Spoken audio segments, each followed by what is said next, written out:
விடைபெறுவது கனிவுதான் என்ற தலைப்பில் பேச வந்துள்ளேன். நடுவர் அவர்களே, உலகையே ஒன்றாம் கால் அடியாளங்க நம்ம திருவள்ளுவர் கூட இணைய உணவாக இன்னாத குரல் என்ற குரல் என்ன சொல்லியிருக்காங்க தெரியுமா? கண்டிப்பா சொல்லியிருக்கிறாரு, கனிவுதான் சொல்லியிருக்கிறார்.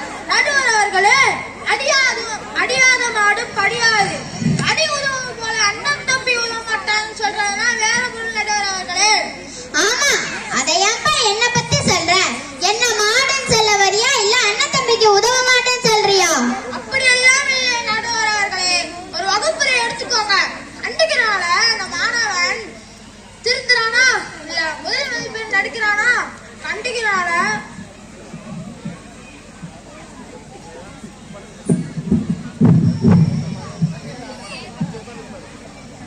கண்டிக்கிறான அந்த மாணவன் அடாவடியாக மாறுறான். ஆனா கனிவை காட்டி வளர்க்கும் போது அந்த மாணவன் மனித நேயமிக்க மாணவனாக வளர்கின்றான். கனிவுன்னு சொன்னா கூட அதுல கனி இருக்கு, கண்டிப்புன்னு சொன்னா அதுல கண்டி கூட்டல் உப்புதான் இருக்கும். கனிவு எவ்வளவு வேணாலும் எடுத்துக்கலாம், உப்ப அளவோடு தான் எடுத்துக்கலாம். வள்ளலாரும் நேரும் காந்திதாத்தாவும் குழந்தைகளிடம் கனிவுதான் காட்டுறாங்க. நம்ம அப்துல் கலாம் ஐயா கூட கனவுதான் காட்டுறாங்க. எனவே கனவுதான் குழந்தைகளை நல்வழிப்படுத்தும், நன்மையை தரும் என்று சொல்லி வாய்ப்பதற்கு நன்றி கூறி விடைபெறுகிறேன். நன்றி, வணக்கம். முதலாவதாக கனிவை பற்றி முத்தாக பேசிய அப்துல் பாரிஸுக்கு நன்றி.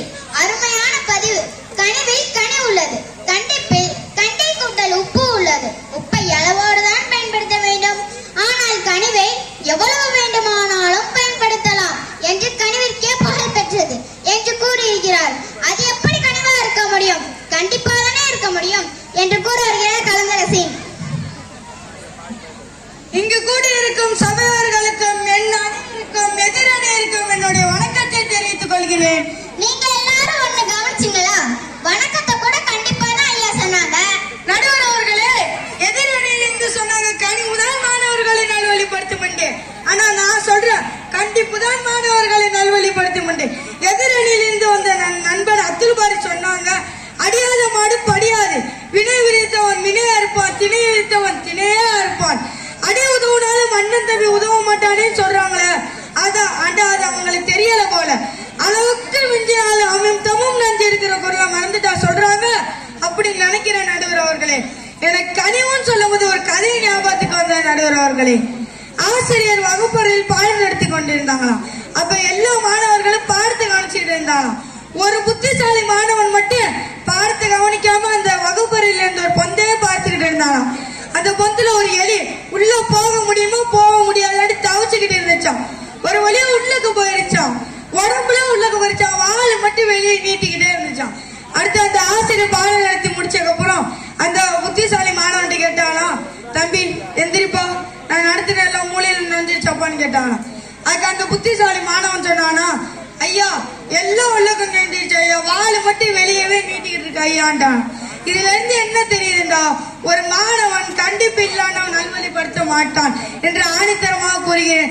மாணவர்களுக்கு மனக்கட்டுப்பாடு சுய கட்டுப்பாடு மிகவும் அவசியம். கண்டிப்பு இல்ல இந்த பருவம் கடிவாளம் இல்ல குதிரையை போல, கண்டிப்பு இல்ல இந்த பருவம் நீர் கரை உடைந்த காட்டாரை போல, கண்டிப்பு இல்ல இந்த பருவம் நீர் பில்லா நீரோடை போல.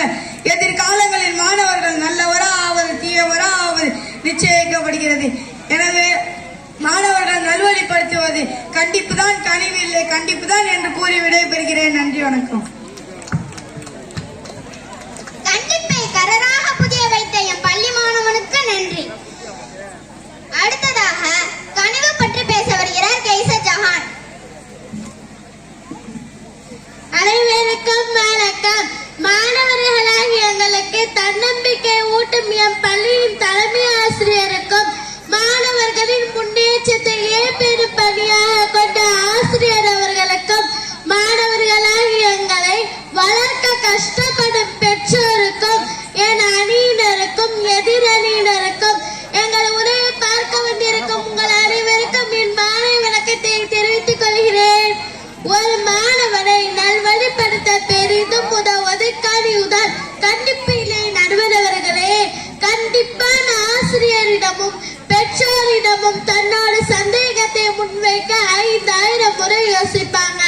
ஆனா கனிவான ஆசிரியரிடம் பெற்றோரிடமும் 5 முறை கூட கேட்க யோசிக்க மாட்டாங்க.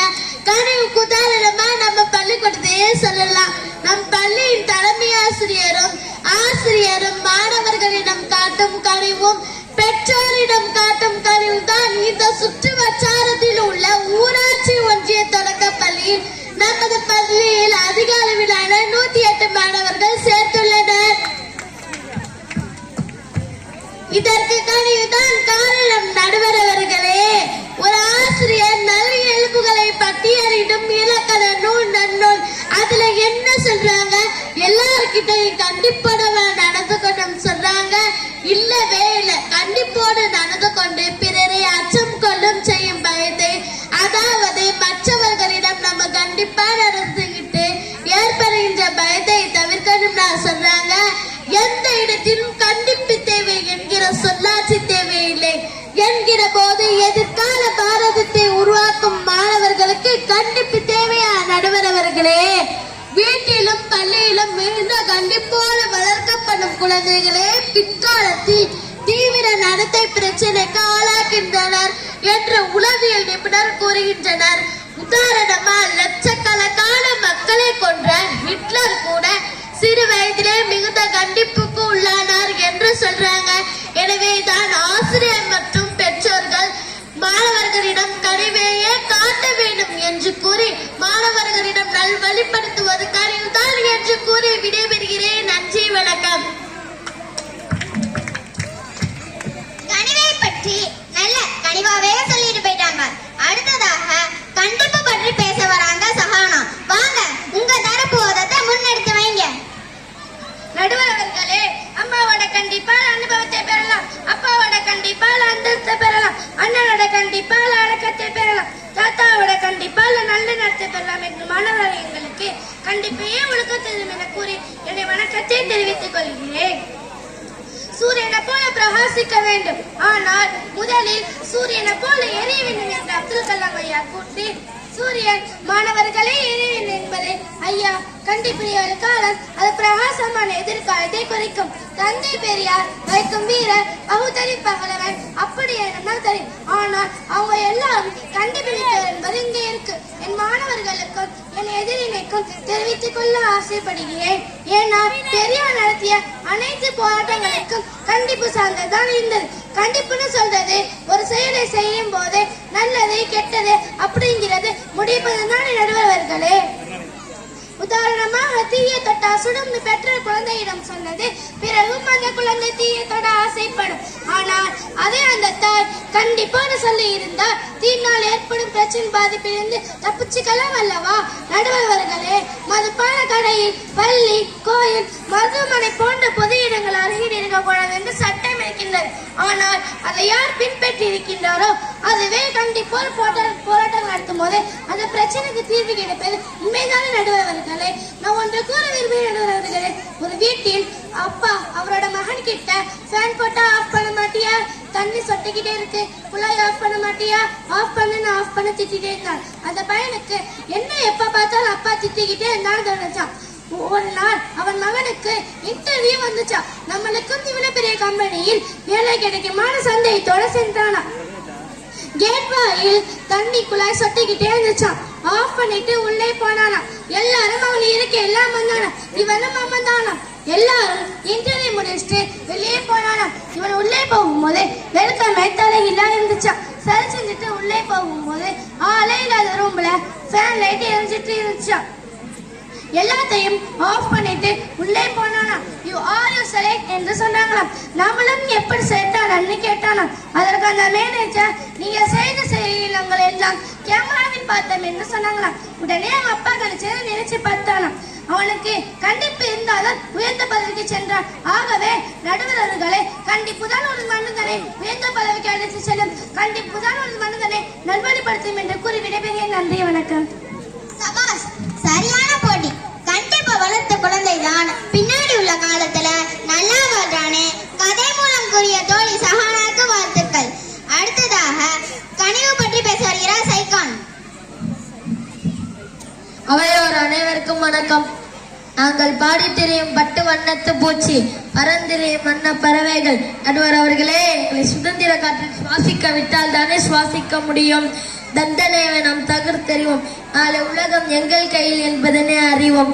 அன்பிலர் எல்லாரும் தமக்குரியர், அன்புடையவர் என்னும் உரியர் பிறருக்கு என்னும் திருக்குறளின்படி அன்பு இல்லாதவர்கள் எல்லாவற்றையும் தமக்குரியது என்பார். அன்புடைய தன் உயிரை பிறருக்கு என்று சொல்வார். அன்பின் பாதையே உயிரின் தன்மை. அன்பு இல்லாதவர்கள் எலும்பின் மேல் பொருத்தப்பட்ட தோல் போன்றது. இன்றைய சூழ்நிலை மட்டுமல்லாமல் எந்த சூழ்நிலையிலும் மாணவர்களையும் மனிதர்களையும் மட்டுமல்லாமல் நம்ம வீட்டில் உள்ள செல்ல பிராணிகளையும் கூட அன்பால் கனிவால் வசப்படுத்தி கொண்டிருக்கிறோம் என்பதுதான் உண்மை. ஒரு மாணவனை அந்த பருவத்தில் நல்வழிப்படுத்துவது கனிவுதான், கண்டிப்பு இல்லை என்பதுதான் என் மதம். நடுவர் அவர்களே, அன்பால் கனிவால் தொடங்கிய அன்னை தெராசாவை இன்று வரை மறக்க முடியாது. அதுபோல கனிவு காட்டிய எவரையும் மறக்க முடியாது. கனிவால் சாதிக்க முடியாதது, வெல்ல முடியாதது ஒன்றும் இல்லை. கனிவு என்பது மனதில் மகிழ்ச்சியை ஏற்படுத்தும். கண்டிப்பு மனதில் ரணத்தை ஏற்படுத்தும். வெற்றிக்கு 3 எழுத்தே, தோல்விக்கு 3 எழுத்தே. வெற்றி என்ற 3 எழுத்தே, கனிவு என்ற 3 எழுத்தே ஆசிரியர்களும் பெற்றோர்களும் தர வேண்டும். எனவே கனிவிற்கு தீர்ப்பு தர வேண்டும். கண்டிப்புடன் கேட்காமல் கனிவுடன் கேட்கிறேன். நன்றி, வணக்கம். கனிவுக்கு தனது பதிவுகளை உருத்தாக்கிய நண்பன் சைகானுக்கு வாழ்த்துக்கள். அடுத்ததாக கண்டிப்பு பற்றி பேச வராங்க முபின். அனைவருக்கும் வணக்கம்.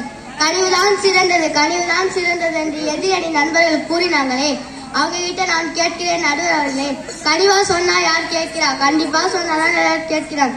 இதற்கு உதாரணமா நம்ம அரசாங்கத்தை எடுத்துக்கோம். 2 சக்கர வாகனத்துல போறவங்க ஹெல்மெட் போடணும்னா அரசாங்கம் கனிவா ஒரு சட்டம் போட்டது. ஆனா அதை யாரும் பின்பற்றினாங்க. அதுவே 500 ரூபாய் ஃபைன் சொன்னது ஹெல்மெட் போடுறாங்க. பெரியவர்களை இப்படினா மாணவர்களை இவர்களை கனிவா சொல்லி ஊதாரியாக்காமல் கண்டிப்பை காட்டி ஒரு நல்ல மனிதனை உருவாக்குவேன்னு சொல்றேன். நம்ம எல்லார்கிட்டையும் கனிவு வந்தா அவங்க நம்மளை மதிக்க மாட்டாங்க. ஒரு வகுப்பறையில மாணவனை கண்ணே மணியே முத்தே நாளைக்கு டெஸ்ட்டுக்கு படிச்சிருவான்னு சொன்னா படிச்சுட்டு வர மாட்டான். அதுவே படிக்காம வந்தா தொலைச்சிருவான்னு சொன்னா படிச்சுட்டு வருவான். ஒளிதாங்கும் கல்தான் மண் மீது சிலையாகும். அது போலதான் கண்டிப்புடன் வளர்க்கப்பட்ட குழந்தை பால் போன்று வாழ்வார்கள். மயிலே மயிலே இறகு போடுதுன்னா அது இறகு போடாது, அதை நம்ம புடுங்கிதான் போடணும். ஆடுற மட்டும் ஆடிதான் கறக்கணும், பாடுற மட்டும் பாடிதான் கறக்கணும். முன்னோர்கள் அப்பவே சொன்னாங்க. எனவே கண்டிப்பு தான் தீர்ப்பு தரணும். கண்டிப்புடன் கூடி விடைபெறுகிறேன். நன்றி, வணக்கம். ஆஹா, அருமை. கனிவா இருந்தா ஒரு மாணவன் ஊதாரியாக மாறிடுவானே சொல்லி புரிய வைத்த கண்டிப்பு பற்றி பேசிய நண்பனுக்கு வாழ்த்துக்கள்.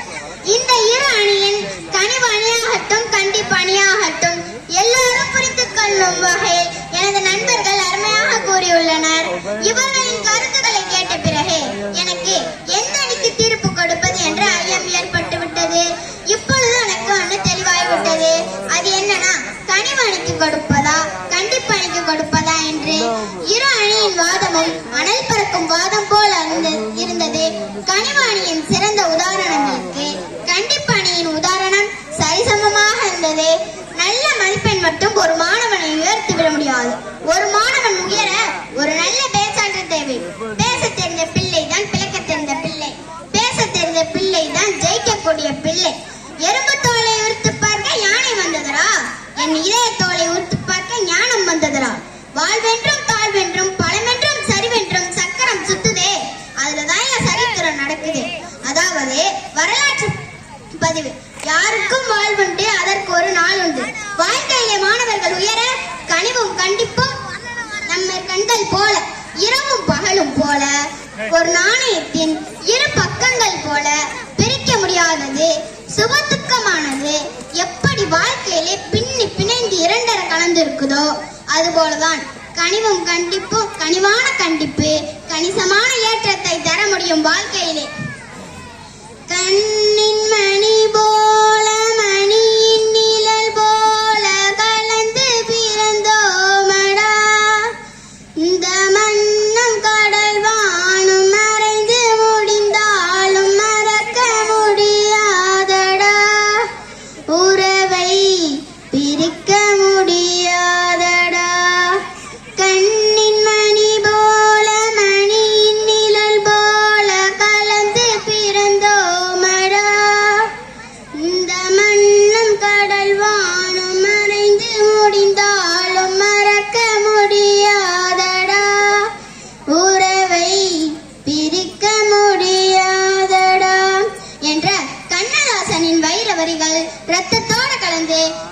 உறவை பிரிக்க முடியாதோ அதுபோலதான் கனிவும் கண்டிப்பும் பிரிக்க முடியாது. கனிவும் கண்டிப்பும் எம்மொரு கண்கள் போல. அப்பதான் வாழ்க்கை சிறக்கும் என்பதே என் தீர்ப்பு. இப்பட்டிமன்றத்திற்கு நடுவராக அமர்த்தி தீர்ப்பு வழங்க வாய்ப்பளித்த எம் பள்ளி தலைமை ஆசிரியருக்கும் ஆசிரியர் பெருமக்களுக்கும் மாணவர்களுக்கும் இதனை கண்டுகளித்த உங்களுக்கும் என் நன்றியை தெரிவித்துக் கொள்கிறேன். நன்றி, வணக்கம்.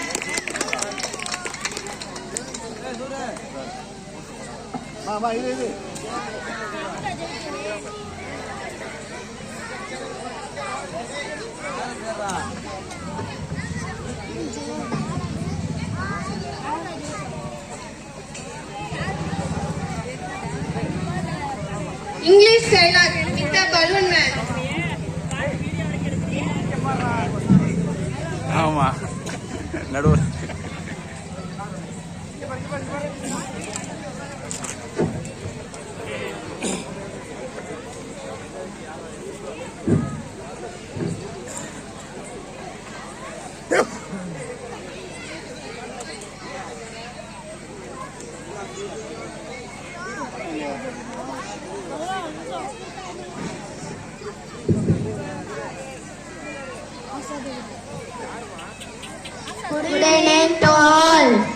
அனைவருக்கும் மாலை வணக்கம். I want the blue balloon. எனக்கு அந்த நீல நிற பலூன்